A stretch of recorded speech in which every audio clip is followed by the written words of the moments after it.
Opa, pessoalzinho, rapaziada, meninada, povo do M2, vamos continuar, vamos fazer mais uns 2 exercíciozinhos para ficar craque, PhD em primeira lei. Aí a segunda lei, quem sabe a primeira lei, a segunda lei fica uma maravilha. Então, exercício 3 aí, tá? Está na tela. Diz o seguinte, diz que a variação de energia interna de um gás perfeito em uma transformação isobárica, foi igual a 1.200 joules. Se o gás ficou submetido a uma pressão de 50 newton por metro quadrado e a quantidade de energia que recebeu do ambiente foi de 2.000 joules, então a variação de volume sofrida pelo gás durante esse processo foi... pessoal, a variação da energia interna, 1.200. Deixa eu voltar a nossa janelinha. Cadê a nossa janelinha aqui? Janelinha. A janela 2 sai. Entra a janela 1. Vocês têm certeza que vocês estão com a apostila na mão. Então, o que eu vou ler aqui, vocês vão estar lendo aí. Vou ler, mas não vai mostrar a tela de novo. Então, a variação da energia interna foi de 1.200, positivo. Então, delta U,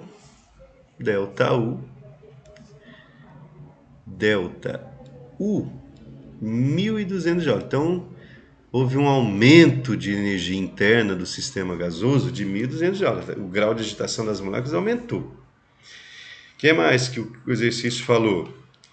Que o gás foi submetido a uma pressão, porque é isobárica, a pressão é constante, de 50 newton por metro quadrado. Então, 50 newton por metro quadrado. A pressão, vou colocar os dados aqui. 50 newton por metro quadrado. Em breve vocês vão ver que isso aqui também pode ser chamado de Pascal. O que mais? A gente sabe que a quantidade de energia que recebeu do ambiente, quer dizer, calor, né? O ambiente está fornecendo calor aí, 2.000 joules. 2.000 joules. Tá? Então, a quantidade de calor recebida pelo sistema gasoso, na forma de calor, 2.000 joules. Positivo também. Então, o que ele quer saber? Ele quer saber, pessoal, qual foi a variação de volume. Só confirmar se é isso mesmo que eu leio e depois eu esqueço. A variação de volume. Qual que é o ΔV? Ora, se a transformação isobárica, ΔV. Transformação isobárica, eu sei que o calor, né? A primeira lei diz que a quantidade de calor é igual ao trabalho realizado mais a variação da energia interna. Então, com isso, eu consigo achar o valor do trabalho realizado, porque a variação da energia, a quantidade de calor recebida foi 2.000. Trabalho, não sei. E aqui, ΔU, 1.200. Então, se eu isolar o trabalho, vai ser um trabalho positivo de 800 joules. Então, o gás realizou um trabalho de 800 joules. Aquela história do salário, eu ganhei R$2.000, guardei R$1.200 e gastei 800. O realizar trabalho é quando você gasta a energia, né? Você está usando a energia para empurrar o pistão lá para subir. Mas na transformação isobárica, trabalho é igual a pressão vezes variação de volume. Então, o trabalho é 800, a pressão está no sistema internacional, newton por metro quadrado, 50 vezes a variação de volume. Então, essa variação de volume vai ficar 800 dividido por 50. Ou 80 por 5, é só cortar ali, vai dar 16 metros cúbicos. 16 mesmo? Deixa eu só confirmar aqui a conta. Se quiser, é isso mesmo, 16 metros cúbicos. Então, com a apostilazinha na mão, vocês vão marcar a letra D de Damasco. Certo? Ok, pessoal? Tá bom, os outros exercícios a gente vai... Temos monitoria, vamos fazer, discutir, né? Vocês vão perguntar lá na monitoria. O que nós vamos fazer agora é entrar na segunda lei da termodinâmica, tá? Então eu vou fechar essa janela aqui. E vamos lá.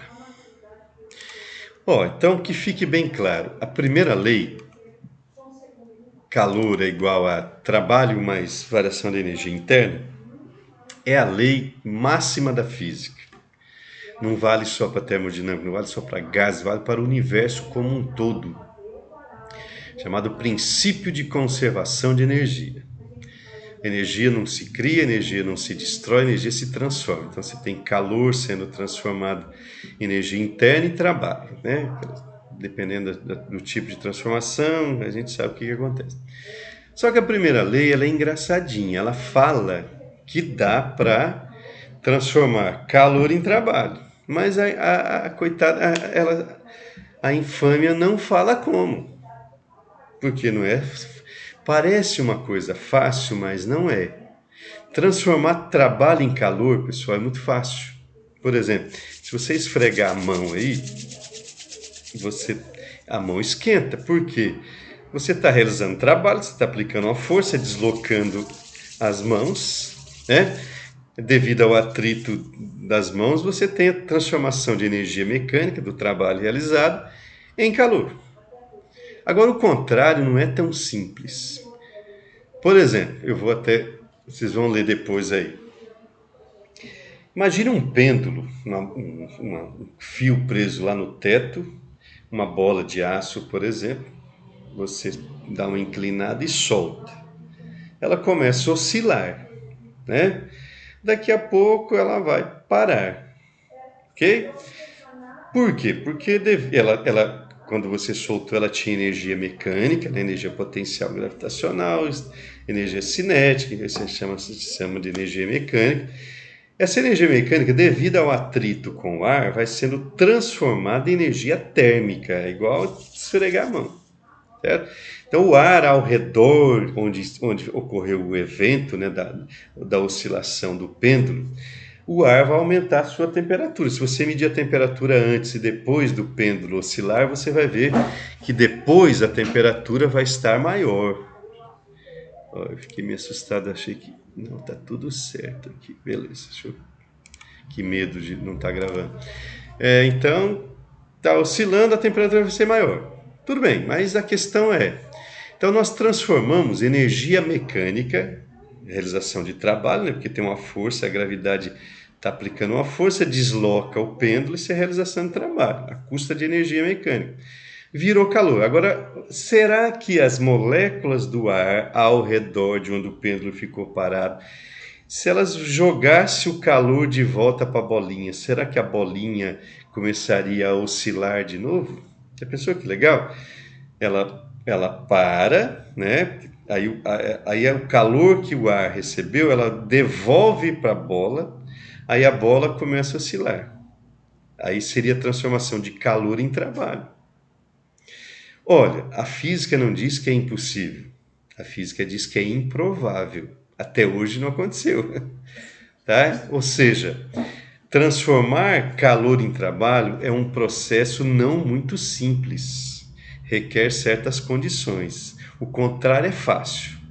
Transformar trabalho em calor, você esfrega mãos, oscila o pêndulo, porque a tendência, pessoal, calor é uma energia que a gente chama de energia degradante. É uma energia que se perde. Por exemplo, o ar, quando a energia mecânica vira calor, essa energia vai ser transmitida para todo o ambiente. É igual quando você joga uma gotinha de tinta na água branca, ela se espalha.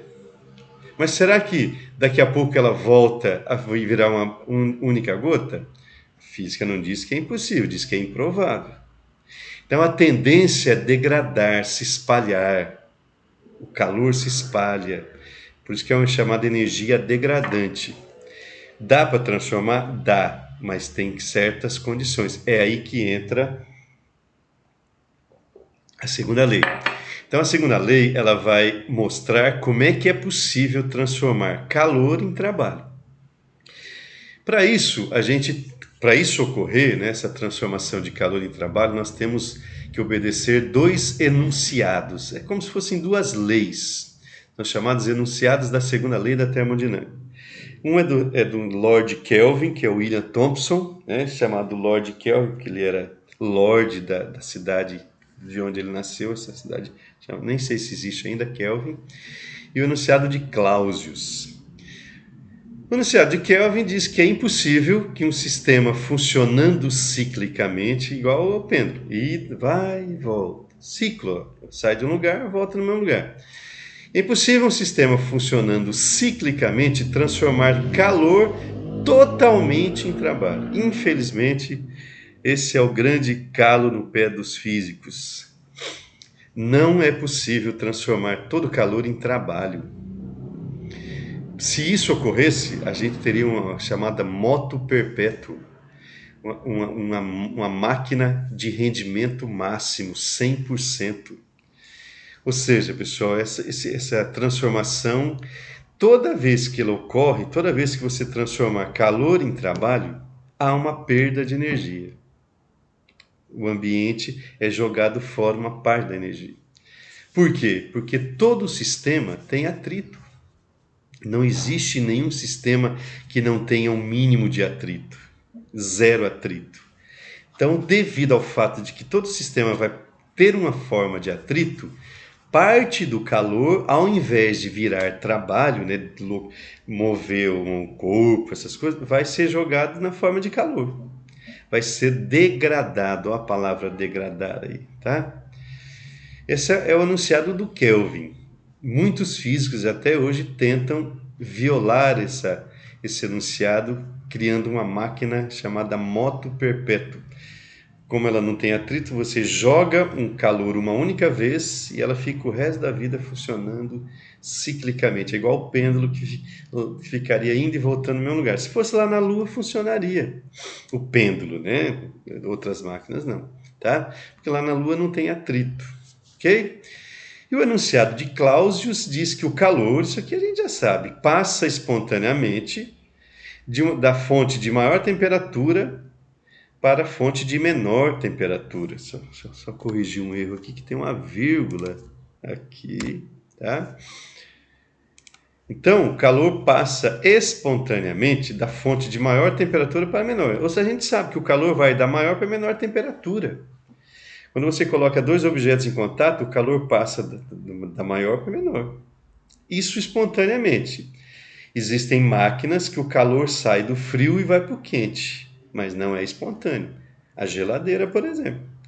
A geladeira tira calor de dentro que está frio e joga para fora que está quente. Mas tem que ter um motor para fazer isso. Se você desligar o motor, vai descongelar a geladeira, porque aí o calor vai passar do processo natural, que é da maior temperatura para a menor temperatura. Então, em cima desses dois enunciados, pessoal, nós vamos construir uma tal de máquina térmica. Como é que funciona a máquina térmica?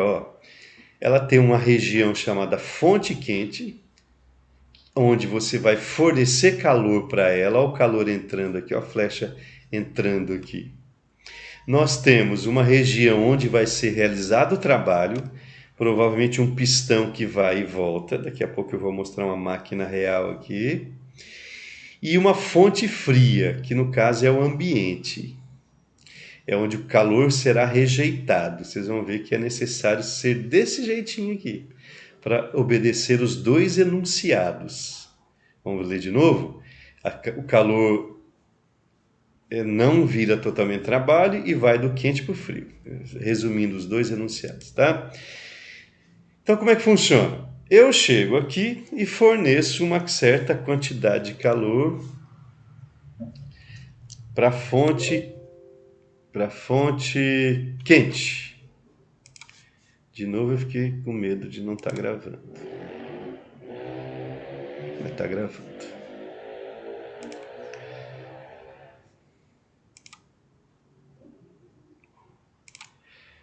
Então vamos lá. Vamos pegar número. Eu forneci uma certa quantidade de calor, que eu vou chamar de QQ. Por que QQ? Calor da quantidade de calor da fonte quente. Q de quente. Vamos supor que foi fornecido 1000 joules. Você jogou lenha aqui, por exemplo, esquentou, tal, forneceu. Desses 1000 joules, vamos supor que tivesse um pistão aqui, foi realizado um trabalho de 700 joules. Aí vocês vão perguntar, por que que não foi 1000? Porque o enunciado de Kelvin diz que é impossível, ó, já estou obedecendo o segundo enunciado, é impossível todo o calor virar trabalho, pessoal. Máquina 100%, é sempre menor. 700 joules. E o resto? O resto será jogado para o ambiente, ó. Calor rejeitado vai ser jogado. Quanto? Ora, se ganhou 1000, usou 700, vai rejeitar 300 joules. Não é isso? Ora, a segunda lei, a expressão matemática da segunda lei, diz que o trabalho realizado pela máquina é a diferença da quantidade de calor recebida da fonte quente, que seria o 1000 aqui, ó, menos a quantidade de calor rejeitada para a fonte fria. Certo? Então, esses 700 é a diferença de 1000 menos 300 aqui, ó. Tá? Ó, se vocês notarem, os dois enunciados foram obedecidos. O calor foi do quente para o frio, espontaneamente, né? Eu esquentei aqui, ela foi descendo. Realizou o trabalho, mas não realizará 100% do calor recebido. Será sempre menor que a quantidade recebida. Por isso que precisa de um local onde você vai rejeitar, jogar calor. Máquina térmica, pessoal. O motor do carro é uma máquina térmica. Quando você dá partida no carro, uma vela solta faísca, queima, explode o combustível. Por isso que chama combustível. Ele entra em combustão, ele fornece calor. Você está em cima de uma bomba quando você está andando de carro. Está explodindo gasolina, álcool lá dentro. Essa gasolina vai fornecer calor. Sei lá se é 1000, tá? O que vai acontecer? O motor são cilindros, são pistões que ficam subindo e descendo. Então, quando sobe, está realizando trabalho, certo? Realizou uma quantidade de trabalho. E o que seria essa fonte fria no carro? Seria o escapamento. O escapamento onde é rejeitado o que não foi usado para realizar trabalho, certo? Então, ele realiza trabalho, empurra o pistão, aí ele perde energia, volta. Por isso que é uma transformação cíclica, ó. Aí você aperta o acelerador, mais combustível queimado, volta e fica ciclicamente subindo e descendo o pistão, realizando o trabalho. Mas vocês vão ver que tem um escapamento. Vocês vão ver que o motor esquentou. Se fosse uma transformação 100%, o motor não esquentaria, porque todo o calor do combustível viraria trabalho, seria usado para empurrar o pistão, e aí você teria uma máquina ideal. Aliás, as máquinas chamadas máquinas térmicas, elas são as piores que existem. Esse rendimento que eu estou mostrando de 70% aí não aconteceria jamais num carro. O carro é 30%, 40% num pau velho, certo? Beleza? Então, ó, expressão matemática da primeira lei, da segunda lei da termodinâmica. O trabalho realizado pela máquina é a diferença do calor recebido menos o calor perdido. Tá? Isso é a nossa segunda lei. Então, notem vocês que a primeira lei fala, ó, dá para transformar calor em trabalho. Ah, beleza. Mas ela não fala como. A segunda lei vai dizer como. Como? Duas fontes, quente, uma quente e a fria. A quente onde vai entrar calor, a fria onde vai perder o calor que não foi usado, né? E o enunciado, infelizmente, de que nem todo calor vira trabalho. Então, ela coloca as condições para que a primeira lei seja verdadeira, né? Repetindo, a primeira lei diz que calor é igual a trabalho. Beleza. Mas como? Nessa parte aí. Então, se a gente juntar a primeira lei com a segunda lei, pessoal, essa parte QF aqui seria a variação da temperatura do gás, certo?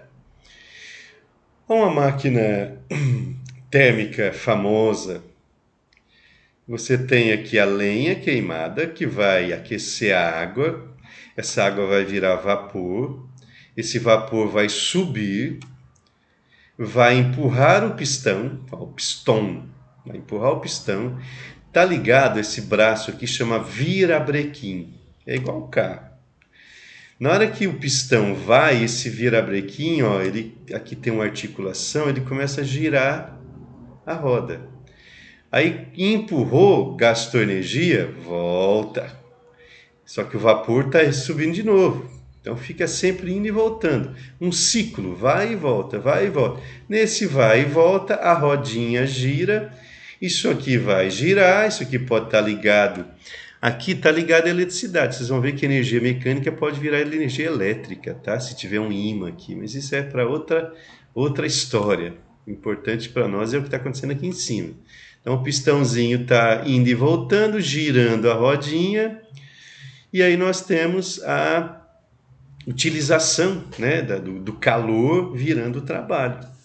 Mas infelizmente, se aqui você queimar der 1000 joule de calor, não vai dar 1000 joule de trabalho, certo? E o calor está indo do quente para o frio, ok? Para calcular o rendimento de uma máquina, o que é rendimento? É quanto de calor que ela recebeu virou trabalho, pessoal. O rendimento, que a gente vai usar essa letrinha grega chamada neta, parece um Nzinho, é você dividir o trabalho pela quantidade de calor da fonte quente, ou seja, o útil pelo total. Ó. O útil é o trabalho. O que é o que ela recebeu aqui do calor. Ó, isso aqui fica uma tarefa para vocês. Se vocês pegarem a fórmula do trabalho, que é QQ menos QF, e colocar aqui em cima, chega nessa outra fórmula que é 1 menos QF dividido por QQ. A gente vai usar essa primeira aqui, tá? O rendimento é o trabalho dividido pela quantidade de calor da fonte quente. E, infelizmente, isso aqui é sempre menor que 100%. Não existe máquina 100%. Para ser 100%, o numerador teria que ser igual ao denominador. Ou seja, o calor tinha que ser igual ao calor, o trabalho teria que ser igual ao calor recebido. Como é sempre menor, vai dar sempre menor que 100%. Maior impossível, né?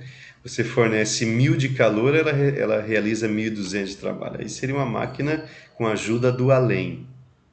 Isso não vai ter, tá bom?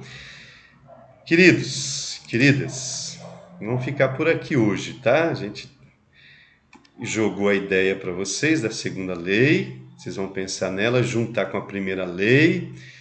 Aí a semana que vem a gente volta, nós vamos continuar falando da segunda lei e resolver exercícios. Essa parte de termodinâmica, pessoal, vocês vão ser cobrados assim, tudo quanto é prova, no PAS, você já tem que estar pensando no vestibular, né? O ano que vem, não sei quando, mas vai acontecer. Tá bom? Então, boa semana para todos, tá? Tudo de bom. Que tudo dê certo para vocês. Um grande abraço.